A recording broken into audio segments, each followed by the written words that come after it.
சாப்பிட்டோன்னு உங்களுக்கு பீடா சாப்பிடணும் போல இருக்குமா? இனிமே பீடாவா சாப்பிடாம இது மாதிரி ஜூஸா போட்டு குடிங்க. ரொம்ப சூப்பரா இருக்கும். அதிக ஜீரண சக்தி உள்ளது இந்த வெத்தலையில தான். அதனால சாப்பிட்ட உடனே நம்ம இது மாதிரி போட்டு குடிச்சோம்னா பிள்ளைங்களும் விரும்பி குடிப்பாங்க. கண்டிப்பா வீட்டுல ட்ரை பண்ணி பாருங்க. அதுக்கு ஒரு 4-5 வெத்தலையை இது மாதிரி கிள்ளி மிக்ஸி ஜார்ல சேர்த்துக்கோங்க. 1 ஸ்பூன் சோம்பு, 4 ஏலக்காயை மிக்ஸி ஜார்ல போட்டு நல்லா பொடியாக்கி அதே இதுல சேர்த்துக்கோங்க. அப்படியே சேர்த்தோம்னா சிலது அரைப்படாது. அதனால நான் பொடி பண்ணி சேர்த்துக்கிட்டேன். இது ரோஸ் குல்கந்து எனக்கு தேனோட கிடைச்சது. அதனால அதையும் நான் சேர்த்துக்கிட்டேன்.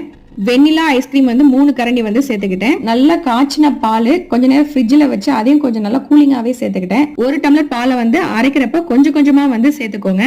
தண்ணி சேர்க்காதீங்க. அதுக்கு பதிலா பால் சேர்த்துக்கோங்க. நல்லா மையா அரைச்சிருங்க. தேவைப்பட்டா இன்னொரு டம்ளர் கூட பால் சேர்த்துக்கோங்க. ரொம்ப சூப்பரா இருக்கும். வீட்டுல கண்டிப்பா ட்ரை பண்ணி பாருங்க. ஒரு குட்டி கிளாஸ்ல பிள்ளைங்களுக்கு ஊத்தி கொடுங்க. ரொம்ப விரும்பி குடிப்பாங்க. வீட்டுல கண்டிப்பா ட்ரை பண்ணி பாருங்க. இது மஸ்ட் ட்ரைனே சொல்லலாம். இதோட ரிவ்யூ வீடியோ நெக்ஸ்ட் வீடியோல அப்லோட் பண்றேன். தேங்க்ஸ் ஃபார் வாட்சிங்.